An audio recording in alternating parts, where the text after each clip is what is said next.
So in this video, I would like to compare the difference between a condenser microphone and a dynamic microphone. Currently, I'm using a condenser microphone, which is an Audio-Technica AT2020.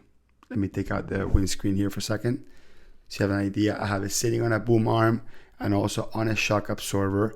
This microphone, the USB version of it, is $150 in Amazon, and the shock absorber was about $15, and that's sitting on a boom arm, which they range anywhere between $20 and $200 depending on how good of a boom arm you want to have. Now I'm going to move this around just so you can see it and see the boom arm itself. Maybe it needs a little bit of grease, so it's a little bit noisy, but you will notice that this microphone picks up every single background noise, including the noise from the boom arm. So that's one of the challenges with a condenser mic. This is a condenser mic, is that although it gives you a higher range of notes and tones, it does pick up every noise around it. For example, I'm going to start hitting the keyboard at just like a normal pace and a normal strength, and you will see how you can hear the keys, and they're sitting about a feet away from each other. So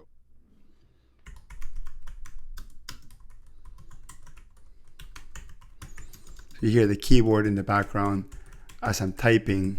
And again, it's up to you. Like, do you want to hear, the mouse clicks? Do you want to hear the keyboard while you do video? So it's really your decision, right? Do you want that?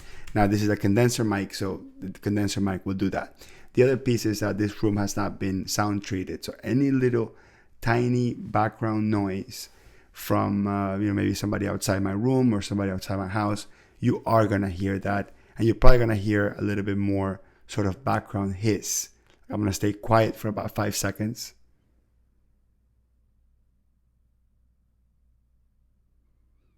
That's for you to kind of hear what is the background noise that you get from it. You want to maybe push all the volume up during that piece of silence to really compare.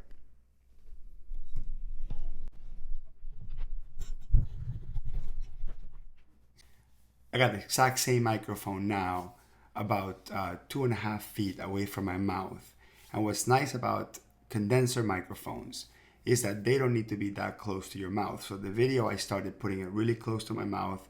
I'm speaking at the exact same volume, and now I don't have it as close to my mouth as possible. And this is probably going to sound better with about the same strength and tone and audio quality.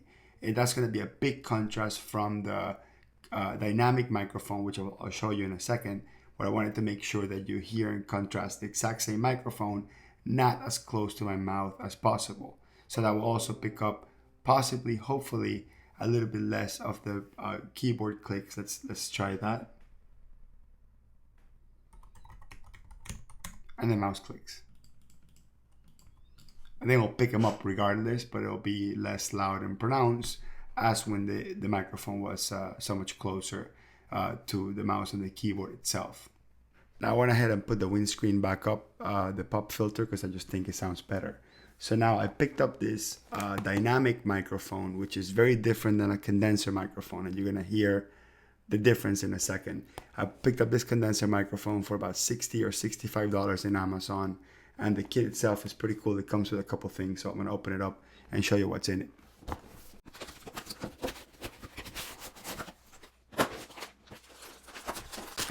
You get the microphone, of course. Okay, it's a standard handheld microphone. It's metal, so it feels nice. It has on and off button, pretty simple, straightforward. It has 3 plugs, pretty cool. It has one USB plug for you to hook it up to your computer. It has a XLR plug for you to hook up to any professional sound mixing platform.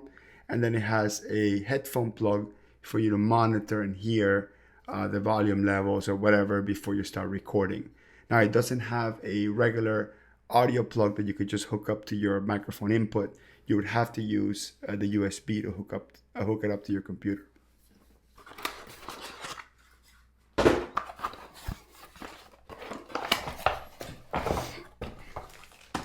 So it comes with an XLR cable. This is just for you to hook up to any professional audio sound mixer type of device. USB cable, of course. It has this little plastic thing that's basically designed to hold the microphone. So that's to hold it and connect it to a boom arm like this one, or to a stand, right? So it does have a stand, and I'm gonna test it in the stand.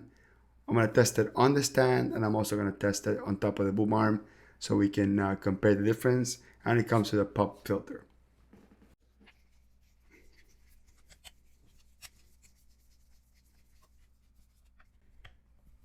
Now this little stand here feels really cheap. Okay, I guess it came free with it, so I can't complain. It's all plastic, right? It doesn't feel like it'll last a very long time, but it's supposed to be flat plastic because you want it to vibrate less. So let's start with just hearing what this sounds like. Here you go. So the big challenge with dynamic microphones is that you have to have them really close to your mouth. Like if I actually have this microphone somewhere up here, which is only 2.5, 3 feet away from my mouth, which is similar to how I had this one on the second example, you're not gonna hear much quality out of it. It's gonna hear very faint. And but the nice thing about it is that it does take out some background noises. It does kind of filter out background noises. So it's you may want to choose what you want out of it, right? Like if you don't want to have a microphone really close to your mouth, then you probably don't want a dynamic microphone. Now sitting on top of a boom arm, again, only 2 inches away from my mouth, maybe a little bit less intrusive instead of having my hands and my workspace, my work hands and my keyboard and my mouse available for me to work. But this is definitely going to give me the best possible sound when we're talking about using this type of microphone. Now this microphone is still only a foot away from the mouse and keyboard, so I'm gonna hit the keyboard and the mouse so we can hear in contrast that particular background noise.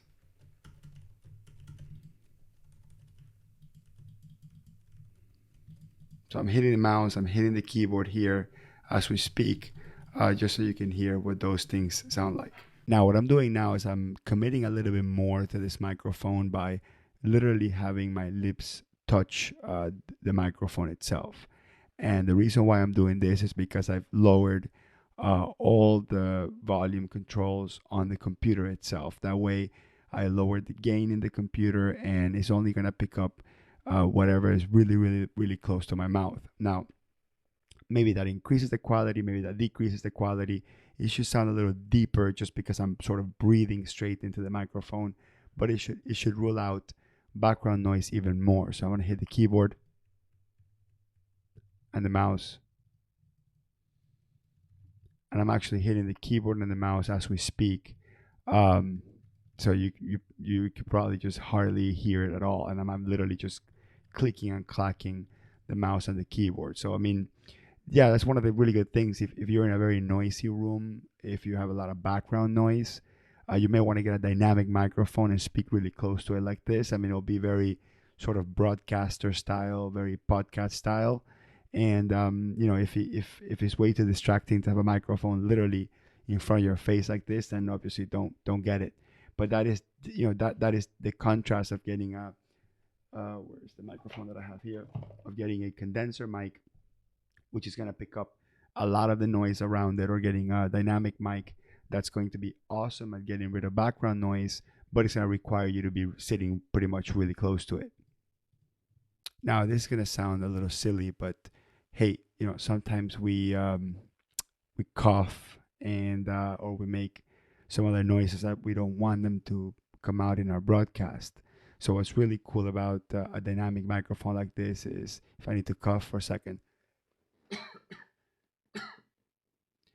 then you can notice that maybe you heard a little bit of it, but it ruled out a lot of that just because I was really far away from the microphone. And that's actually something real that happens to us, right? We're talking and we need to sneeze or cough or take a deep breath. Like if I take a deep breath while I'm talking, you can hear it. But if I have to stop for a second and go and then keep talking, then you won't really hear it, because that's a nice thing about the dynamic microphone. If I'm not sitting really close to it, I could quickly rule out any noises that I have to make just because I'm a human being.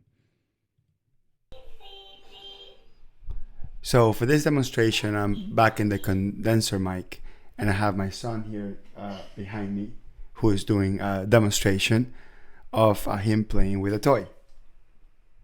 Go ahead.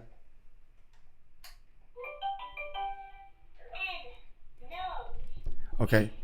So obviously it's a little bit difficult. You keep playing with it. Keep playing with it. It's a little bit difficult if there's background noise in your house to do any sort of recording, any sort of podcast if we're working with a condenser microphone. Let's do the exact same demonstration with the dynamic microphone so you can see the difference. Okay, now I'm back to the dynamic range microphone, and he's still playing with the toy itself. Really don't know if you can hear it or not, but if you can hear it, it should be really, really, really faint. If anything, you cannot hear it at all. So let me just put the microphone next to it so you know exactly what he's playing with.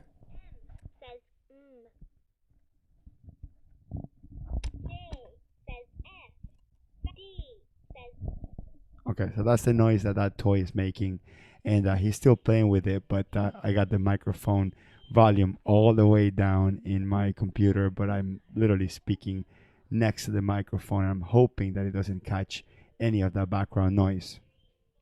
I have in my hand a microphone which I call Old Faithful. I had this for about 4 years. Solid metal, got awesome construction. This is called the Blue Yeti microphone, and it's hooked up to my computer via USB. I got the volume and the gain way down. So what I would like to do is I like to kind of compare and contrast working with another.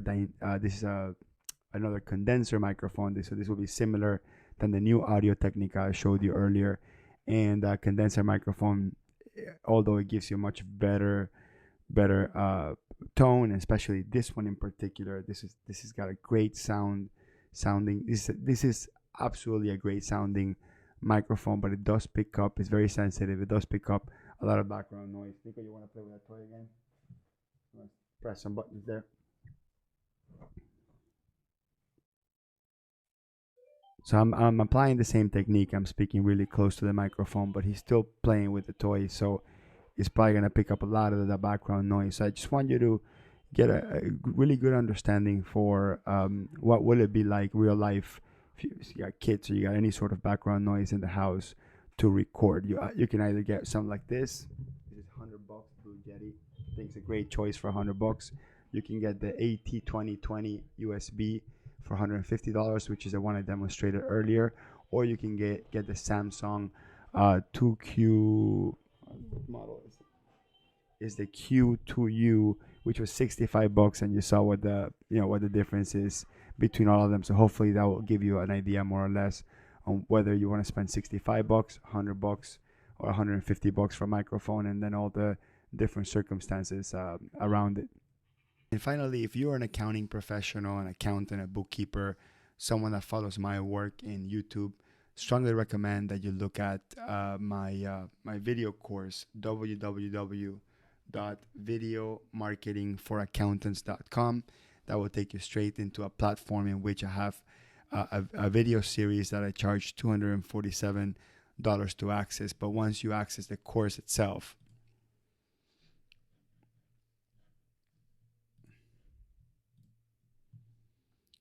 and inside the course, you're going to see videos that my friend Seth David and I put together on different topics. We talk about doing video editing using Camtasia on a PC, or you doing video editing using a software called ScreenFlow for Mac. So we have extensive tutorials around that, probably 3 to 4 hours worth of video editing. We also talk about some techniques and how to do live videos. I show you some of my different cameras that I have, video cameras. I do more microphones. We talk about lights, portable lights, doing audio tests indoor and outdoor, using different techniques to record and not get so much background noise. I talk a little bit about editing and zooming in and out of videos with 4K cropping. I talk about going live with multiple cameras. I mean, you have a lot of videos in here. some recorded webinars on marketing tips and creating your YouTube channel, and just tips and tricks on how to grow your YouTube channel. So all these mini lessons are available in the Big Video Marketing for Accounting Professionals video series, which is $249. And I'll keep adding recordings and videos like this as I develop more content. But it is a one-time fee for $247. And of course, again, if you like this content, if you like what you're learning from me when it comes to audio, video editing, YouTube, Facebook Live, all that stuff, definitely subscribe to the course, and you're going to see a lot of content there, and I guarantee you'll be way worth your while. Thank you.